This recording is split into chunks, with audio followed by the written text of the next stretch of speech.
Posso lhe garantir que esta palavra será uma chave que vai abrir não só uma, mas todas as portas que forem necessárias você abrir. Eu vejo um diálogo aqui entre Cristo e Pedro. Haja vista que Pedro, ele era um discípulo ao mesmo tempo que ele era companheiro, ao mesmo tempo que ele era parceiro. Ele era aquele discípulo meio que alterado, não é? Havia sobre Pedro um comportamento muito diferente dos demais, mas Pedro foi aquele que andou com Jesus sobre as águas. Pedro foi aquele que também pegou a espada, banhou e vai cortar em defesa de Cristo a orelha de Malco. E aí Cristo, ele vai se agachar, vai pegar a orelha e vai devolver a orelha para Malco, porque Malco era um estudante.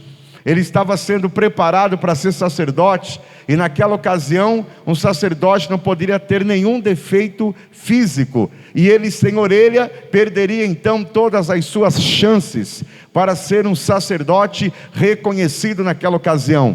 Quando ele perde a sua orelha, automaticamente, pela onisciência de Cristo, Cristo que enxerga Malco lá na frente, ele vai devolver o sonho para ele, ele vai devolver a chance de se tornar um sacerdote. Então ele coloca a orelha de volta na cabeça de Malco. Malco agora volta a sonhar, Malco agora volta a ter esperança para ser um grande sacerdote. Talvez entrou pessoas aqui hoje que simplesmente cortaram a sua orelha no mundo espiritual, cortaram aquilo que você mais precisava para dar continuidade naquilo que você tem sonhado, naquilo que você tem desejado. Mas uma coisa eu digo para você: no processo da sua vida, no processo da sua caminhada, talvez até a orelha pode ser cortada, mas ainda bem que nós temos Cristo, e a palavra Cristo significa ungido. Ele vai ungir você e devolver os teus sonhos, para você viver os maiores milagres de todos os tempos. Quem entende essa palavra, levanta a sua mão, e eu já começo a profetizar. Deus vai devolver sonhos, sonhos financeiros, sonhos espirituais, aquilo que é um desejo para o teu coração, o Senhor vai devolver para você. Esse mesmo Pedro é aquele que vai conquistar a confiança de Jesus, porque ele era um discípulo extremamente autêntico. Ele não fazia média com Jesus. João era aquele amoroso, ele é aquele tranquilo, mas Pedro não. Ele demonstrava, se ele não estava bem, ele demonstrava. Por medo, ele vai até negar Jesus também. Ele vai negar Jesus pelo medo. Ele era reconhecido pela voz, e sabiam que Pedro era um discípulo pelo trejeito, a forma física, a forma de se esqueci a palavra. A forma que ele se comportava denunciava que ele era um de Cristo. Porém, quando Cristo, ele vai trazer a edificação da igreja sobre a terra, Deus já havia sondado vários homens na face da terra. Deus sondou aquele que ele criou por nome de Adão, e vai dar para Adão 3 coisas importantes, 3 ferramentas. A primeira ferramenta que Deus vai dar para Adão é a ferramenta do crescimento. Adão, você vai crescer, a sua família vai crescer. A segunda ferramenta, a sua família vai multiplicar. A sua família vai multiplicar. E a terceira ferramenta que Deus vai entregar para Adão é a ferramenta do domínio. A sua família vai dominar. A sua família vai dominar. Desde o início, Deus sempre procura homens para habilitar, para entregar autoridade. Deus sempre procura alguém que está disposto, não a dar desculpas, mas alguém que está disposto a sonhar os sonhos dele aqui na terra. Eu nunca vi Deus fazendo algo sem a participação humana, mas eu também nunca vi um homem se sobressair sem a participação do céu. Eu aprendo uma coisa aqui: Deus vai entregar chaves para você, mas é você que vai abrir a porta.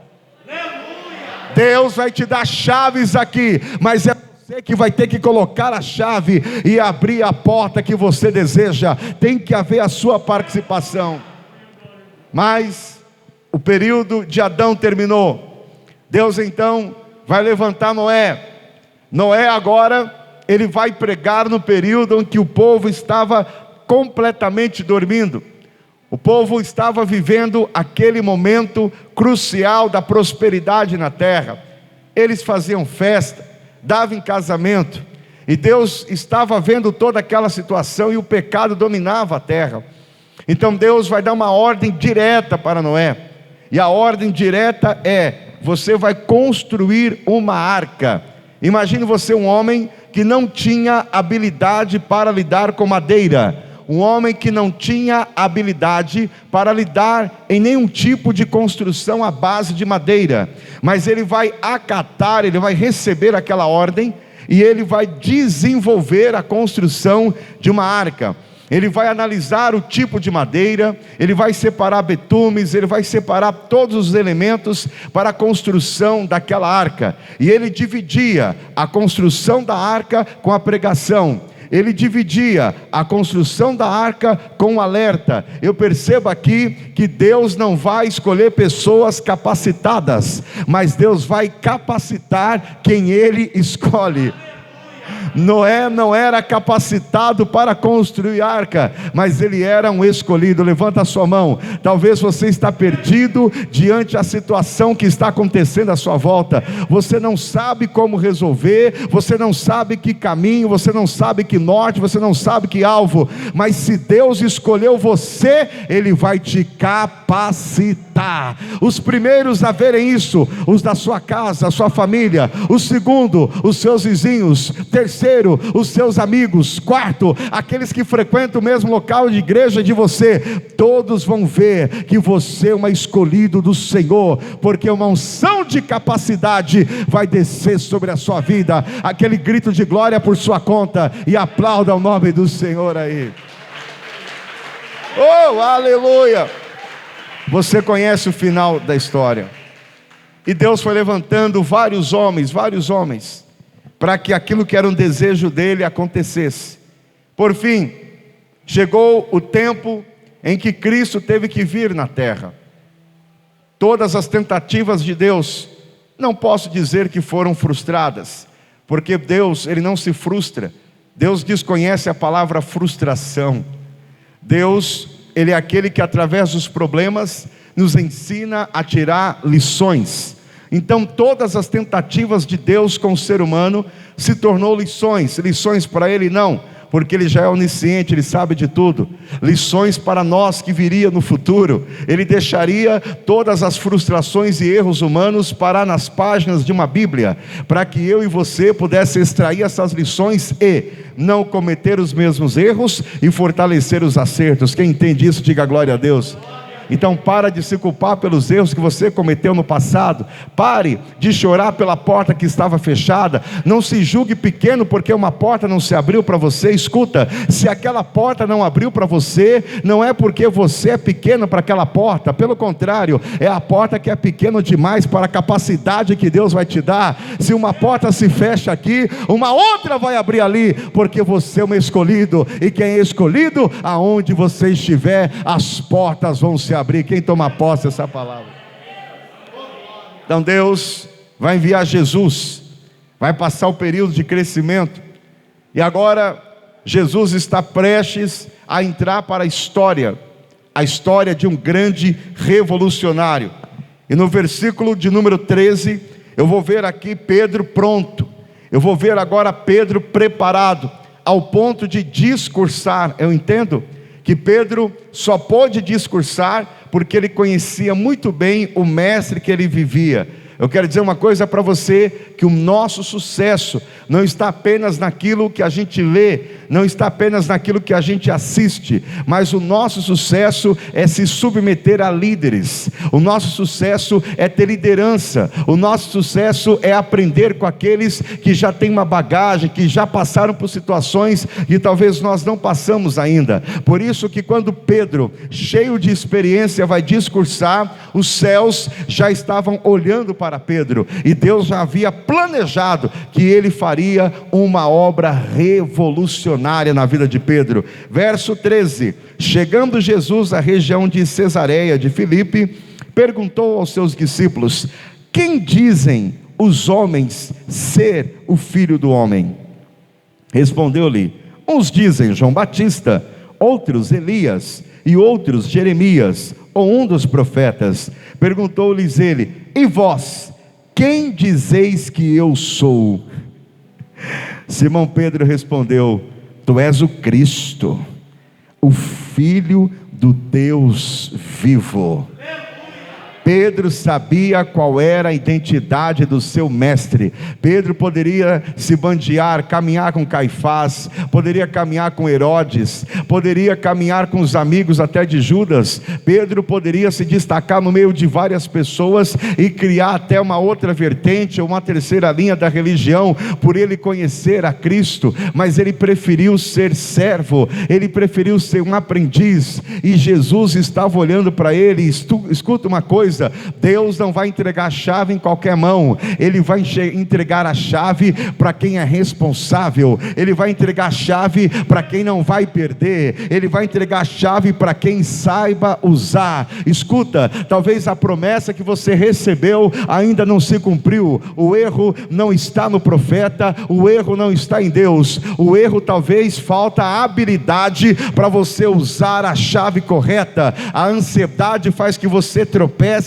e não coloque a chave na fechadura correta. Mas o tempo de Deus é exato, e quando o teu coração entender que não é você, mas é Ele, que não é a sua vontade, mas é a vontade dEle, nem precisa colocar a chave. Como Pedro saiu da prisão, as portas vão se abrir automaticamente para você. Levanta a mão, eu quero profetizar a vassoura e andarácia. Nesta noite Deus vai habilitar chaves espirituais, portas vão se abrir automaticamente, e um tempo de prosperidade vai chegar na tua vida. Levanta a mão. Até o dia 31 de dezembro, alguma coisa vai ter que acontecer na sua vida. Chega de miséria, chega de sofrimento, chega de pegar moedas, chega de comprar o que dá. Está na hora de você viver uma grande abundância na sua vida. Dê um grito de glória aí e aplauda o nome do Senhor. Aleluia! É chegado este tempo, minha irmã. É chegado esse tempo que você de fato e de verdade vai viver o melhor dessa terra. Chegou o tempo. Não é amanhã, é aqui e agora. Mas para que você possa viver essa palavra, necessário é você ativar na tua mente gatilhos espirituais. Jesus vai falar para Pedro, verso 18: e também eu te digo que tu és Pedro, e sobre esta pedra edificarei a minha igreja. Olha a autoridade: e as portas do inferno não prevalecerão contra ela. Há uma contradição aqui, que os nossos companheiros católicos, ao qual eu tenho um carinho muito grande por eles, já até ministrei igreja católica também, já almocei com padre, com bispo de Apucarana, temos amizade com padres, nada contra. Mas há uma contradição aqui, quando eles entendem que Deus entregou a chave e edificou a igreja sobre a vida de Pedro.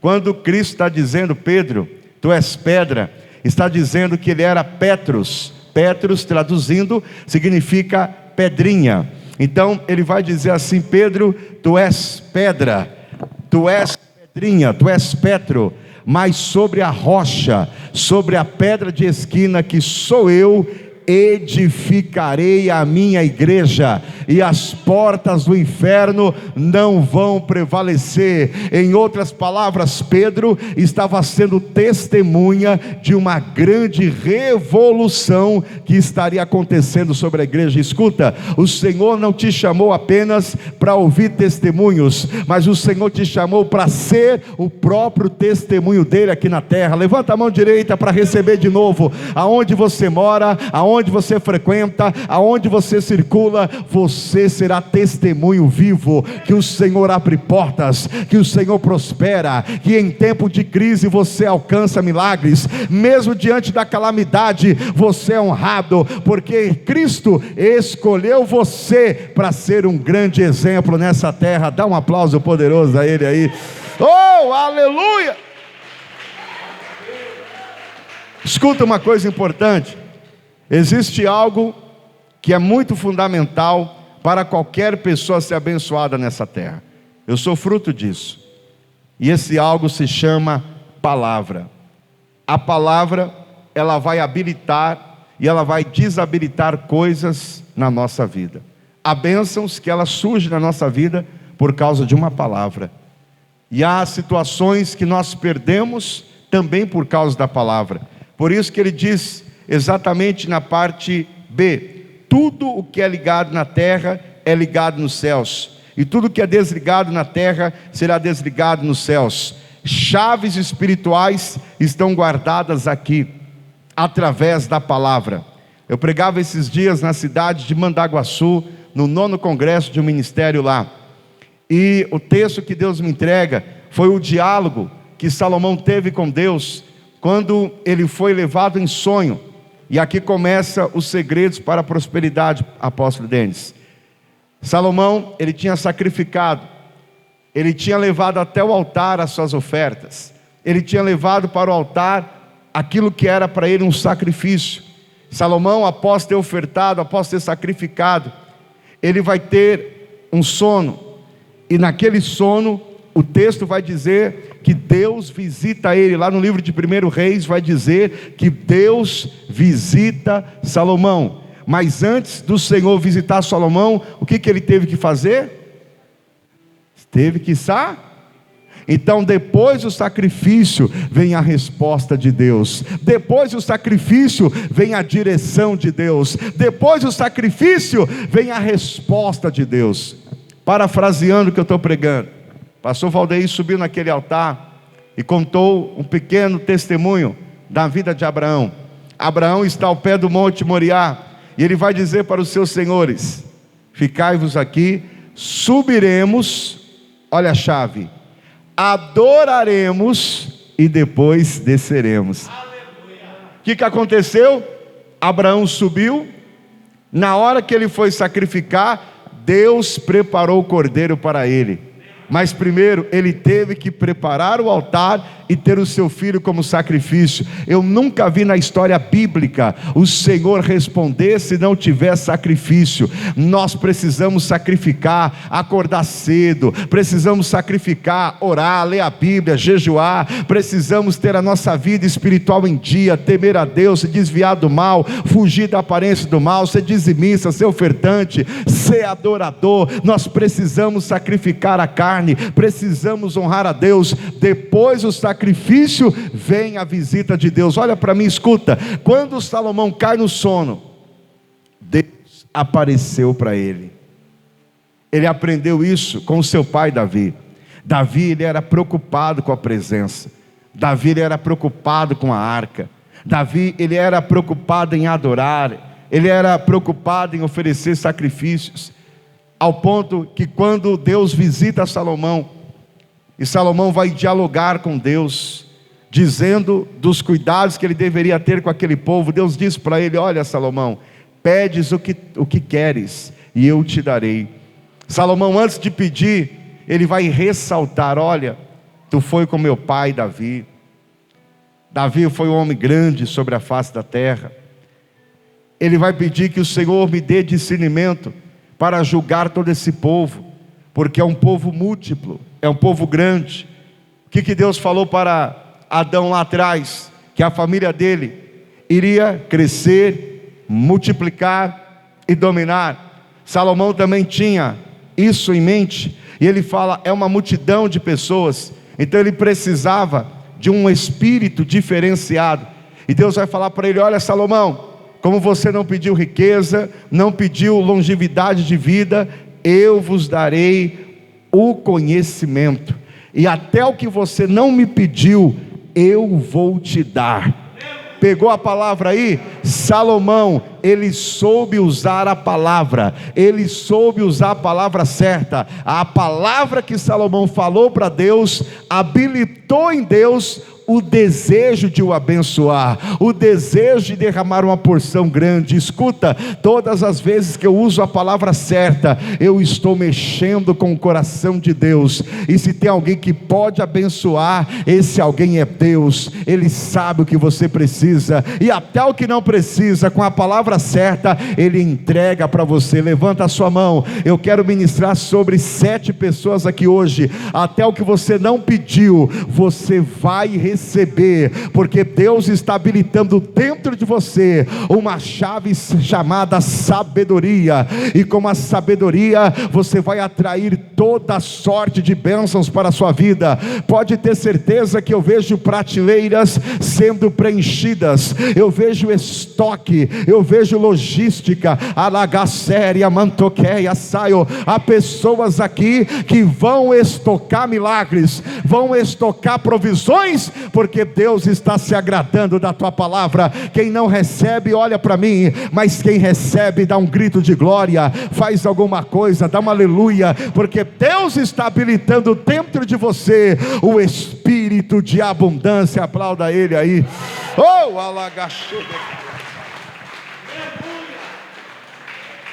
Quando a palavra de Deus diz em abundância, Salomão se tornou muito rico, muito próspero, porque ele entendeu o que era a chave.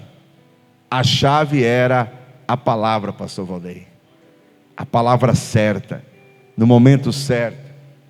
Salomão pegou isso, a palavra trouxe para ele mais do que ele imaginava. Abra a tua Bíblia, meu amado, em Salmos 36, versículo 8. Existem algumas coisas que eu quero liberar no teu coração, para que você possa sair desse culto literalmente abençoado. Salmos 36, verso 8, vai falar sobre a alegria abundante. Olha só o que diz o texto: eles se fartam da gordura da tua casa, tu lhes dá de beber da corrente das tuas delícias. Esta é a casa de quem recebe a chave espiritual. A sua casa é a primeira a ser abençoada. Há uma unção de alegria que vai visitar o seio da tua casa hoje. Há uma unção de alegria que vai tomar conta do teu coração. Há uma unção de abundância que vai inundar os teus celeiros. Há uma unção de alegria que vai trazer o impossível sobre a tua casa.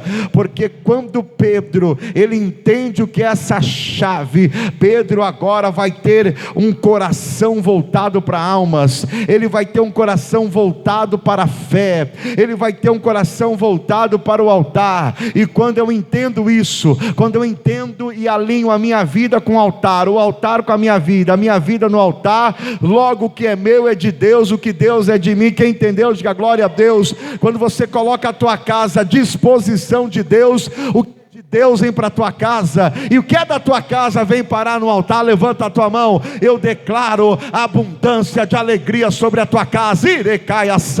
Eu declaro que a tua casa haverá fartura, haverá gordura. O melhor de Deus virá sobre a tua casa. Quem acredita, toma posse aí, em nome de Jesus. A segunda bênção, além da alegria, você terá uma vida abundante. Porque João 10:10, o texto vai dizer que o ladrão só vem para roubar, matar e destruir. Mas a proposta dele é: eu vim para que tenham vida e a tenham em abundância. Olha para mim, você vai rir, né? Porque todos nós passamos por isso. Quem é que nunca pegou o chinelo, principalmente o Havaiana, que está em alta agora, mas na minha época, o Havaiana não era em alta. No tempo de criança era o Raider, era outras marcas. A Havaiana só era para pobre, era o que a gente podia comprar. Hoje não, a Havaiana está em alta. Mas naquela época, quebrava aquele gominho do chinelo, papai não tinha como comprar outro para a gente, irmão Rinaldo. Era só no final do ano. Então a gente pegava um preguinho e colocava no chinelinho. Entendeu ou não?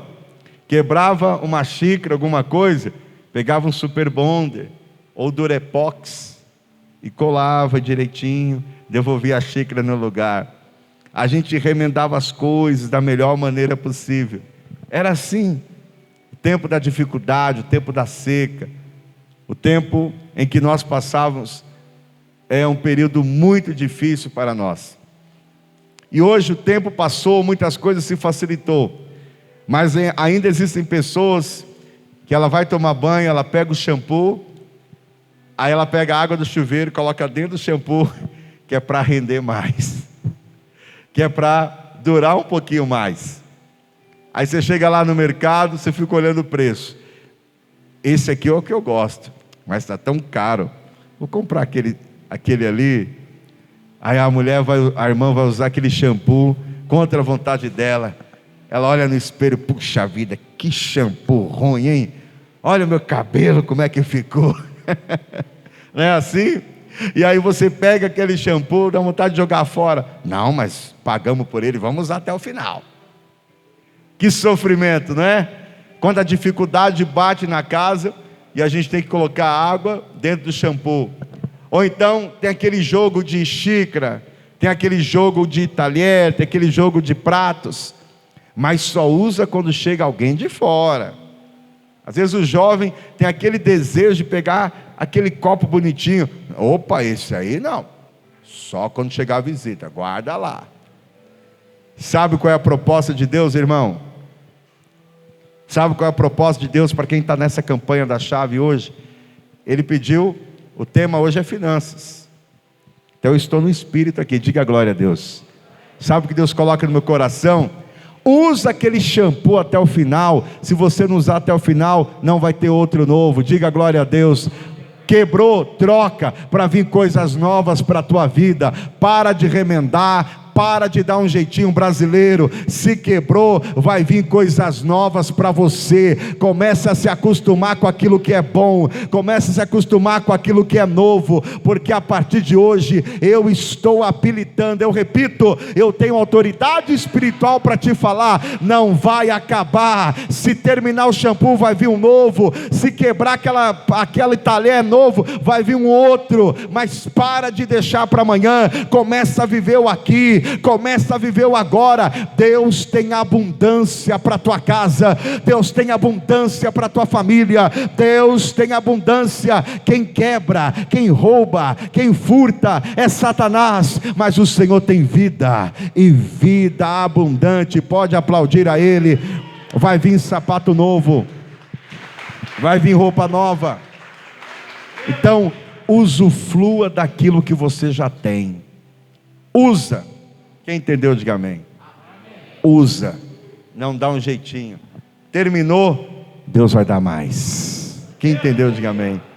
Você já viu aquelas pessoas que têm um coração generoso? Quanto mais ela dá, mais ela recebe. Você já viu aquela pessoa que é generosa? Ela ajuda, ela contribui, ela abençoa, e ela nunca tem nada faltando, ela sempre tem algo para oferecer.